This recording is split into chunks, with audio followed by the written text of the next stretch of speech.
Bapak Ibu, saudara-saudari, anak-anak yang terkasih, rupanya sekalipun sudah beberapa kali Yesus menampakkan diri setelah kebangkitannya kepada para murid, ternyata tidak mudah juga meyakinkan para murid akan hal itu. Perasaan takut, ragu-ragu, khawatir juga masih menyelimuti perasaan mereka. Ini saya kira peristiwa yang sangat manusiawi, bahwa untuk meyakinkan orang supaya tidak takut itu juga enggak mudah. Orang itu kalau sudah terlanjur takut, diyakinkan dengan apapun masih juga takut. Kalau di antara kita ada yang takut dengan orang mati, ada yang takut dengan orang mati, diyakinkan setengah mati pun sampai yang meyakinkan ikut mati, belum tentu berhasil juga orang akhirnya tidak takut dengan orang mati.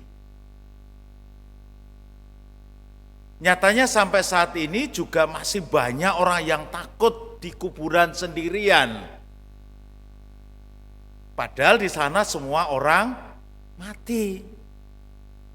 Saya meyakinkan kepada mereka yang takut itu, jangan takut dengan orang mati, tapi takutlah dengan orang yang hidup. Karena yang berbahaya itu justru orang yang hidup. Orang mati nggak bisa apa-apa. Jangankan bisa menampar kita, nggak bisa. Wong obah aja nggak bisa. Dan itu hakikat orang mati, memang wong mati ki ora obah. Nah obah, maka takutlah kepada orang mati yang obah, Bapak Ibu. Apakah dengan saya mengatakan seperti ini, otomatis kita yang tadinya takut dengan orang mati akhirnya enggak takut? Masih takut juga. Maka dari itu syarat utama untuk jadi romo sebaiknya janganlah orang yang takut dengan orang mati, repot. Bahwa yang berkati orang mati dari jarak jauh. Bapak Ibu saudara yang terkasih, inilah juga yang dialami oleh para rasul ketika mengalami ketakutan dan meyakinkan kepada para rasul tentang Yesus adalah Mesias yang bangkit juga tidak mudah. Karena apa? Karena dalam pikirannya sudah tertanam sesuatu yang menjadikan mereka memiliki pola pikir yang sedemikian yang tidak terlalu mudah untuk dirubah, untuk dipengaruhi, sama seperti ketika kita berhadapan dengan orang takut, dengan orang mati, takut hantu. Ada yang takut hantu? Jangan takut dengan hantu. Takutlah dengan orang yang seperti hantu. Enggak gampang. Karena ketika kita lewat, kadang sudah terlanjur takut dengan orang mati, ketika kita lewat kuburan, pikiran itu sudah enggak karu-karuan. Sudah membaca, sudah mendoakan Bapa kami Salam Maria, tetap juga takut. Padahal Salam Maria penuh rahmat, krusek, wis kaget.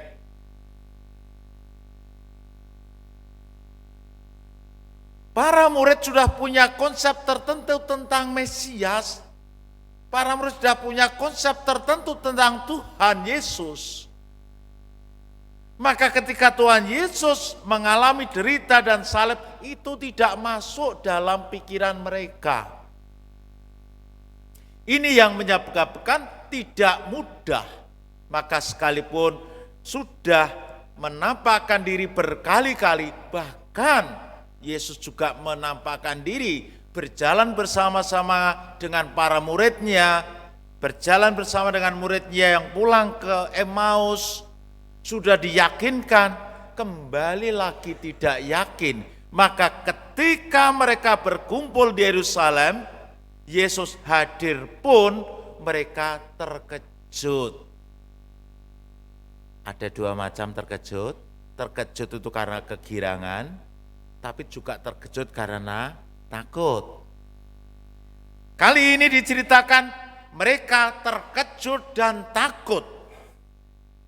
Maka tadi dalam Injil diceritakan ketika Yesus tiba-tiba berdiri di tengah-tengah mereka dan berkata, "Damai sejahtera bagi kamu," mereka terkejut dan takut. Ini penting yang kita catat.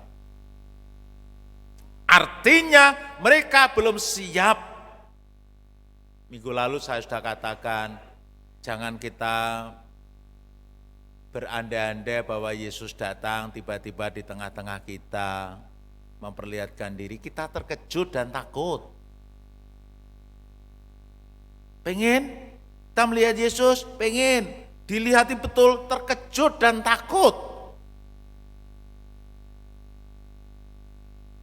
Kemarin saya khawatir, saya siap Romo, jangan, Pak Joko yang belum siap.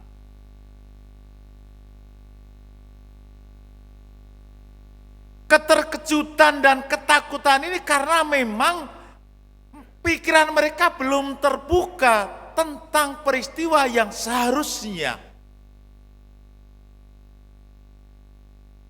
Dan inilah usaha Yesus terus-menerus untuk meyakinkan para murid. Itulah alasannya kenapa Yesus berkali-kali datang menampakkan dirinya, memperlihatkan dirinya yang bangkit kepada para murid, karena memang untuk meyakinkan tidak terlalu gampang. Maka hari ini sekali lagi, Yesus datang di tengah-tengah mereka untuk meyakinkan dengan menunjukkan dirinya bahwa dia benar-benar bangkit. Ada usaha Yesus yang meyakinkan itu, sampai beberapa kali dijelaskan. Satu, ini aku lihatlah tangan dan kakiku. Ini usaha Yesus untuk meyakinkan para murid, ini bukan siapa-siapa, aku bukan hantu. Sampai Yesus mengatakan, aku bukan hantu. Maka kenapa kamu takut? Sampai ditunjukkan tangan dan kaki. Iya, kalau tangan dan kaki kan kita bisa melihat seperti hantu, kita kadang juga bisa melihat. No, hantu tidak punya tulang dan daging. Jadi kalau tanya, apakah itu hantu? Hantu adalah sesuatu yang bisa kita lihat tapi sebenarnya tidak punya tulang dan daging. Dasarnya dari mana? Dasar biblisnya Yesus sendiri mengatakan, hantu itu tidak punya tulang dan daging. Maka nanti kalau penjenengan lihat, kok ada misalnya kata orang kuntilanak, cantik begitu, lalu dipegang, kok bisa? Itu berarti bukan kuntilanak. Kalau kuntilanak mestinya nggak bisa bisa Romo, katanya kuntilanak bisa dipegang setelah kuntilannya itu dipaku umbun-umbunnya, katanya loh ya. Ya wes nek ngono aku pesen siji tak nggo ngancani.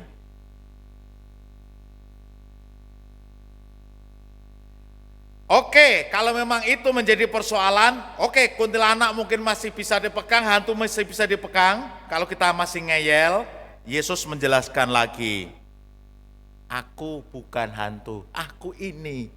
Aku Tuhan Yesus, Yesus yang bangkit, lihat tangan dan kakiku. Oke.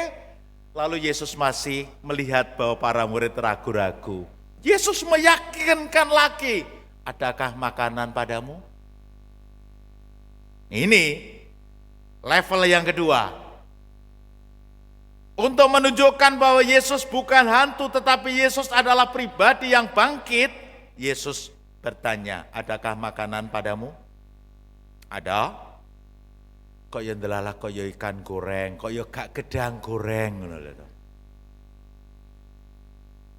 Lalu mereka memberikan sepotong, tidak diceritakan potongannya sebesar apa, Tapi kira-kira pokoknya cukuplah untuk menunjukkan. Lalu Yesus makan. Nah ini, hantu tidak mungkin makan ikan goreng Bapak Ibu. Maka kalau ada di antara kita yang katanya kerasukan syaiton nerojim, kok dikasih bakso, ote-ote, kok gelem? Oh, gak kerasukan kuwi, mergo keluwen nek kuwi. Itulah usaha Yesus meyakinkan para murid bahwa aku bukan hantu. Nah, perkaranya lagi adalah semuanya itu tidak akan bisa meyakinkan para rasul kalau para rasul tidak membuka hatinya, mengubah pola pikirnya. Akhirnya, ya sudahlah, sudah kuyakinkan ini tanganku dan kakiku, aku sendirilah ini, sudah kutunjukkan aku makan, engkau pun juga masih ragu-ragu.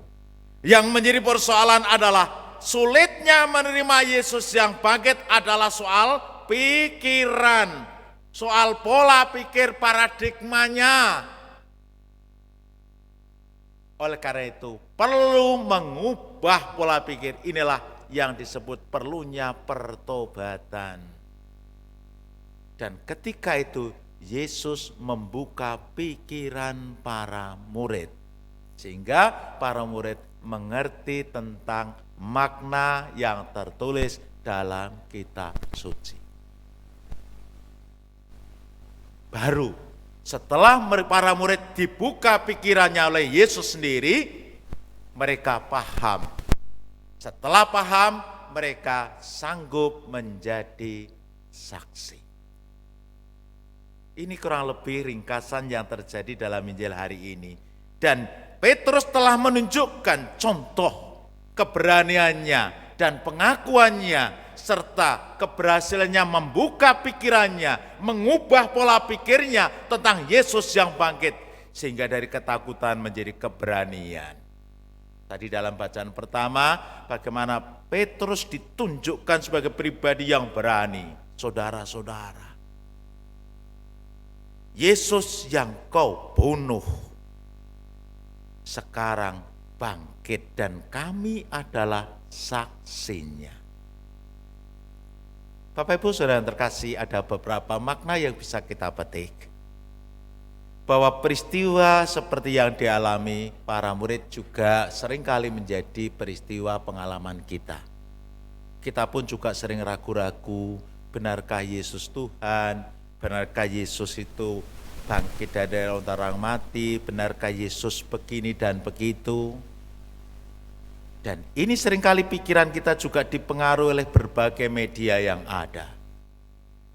Tapi hari ini Yesus mengundang kita untuk meyakini betul, meneguhkan iman kita yang sudah kita miliki ini. Kita yakin dan percaya bahwa Yesus adalah Tuhan yang bangkit dari antara orang mati karena cintanya yang begitu mendalam atas kita. Keyakinan ini harus kita miliki.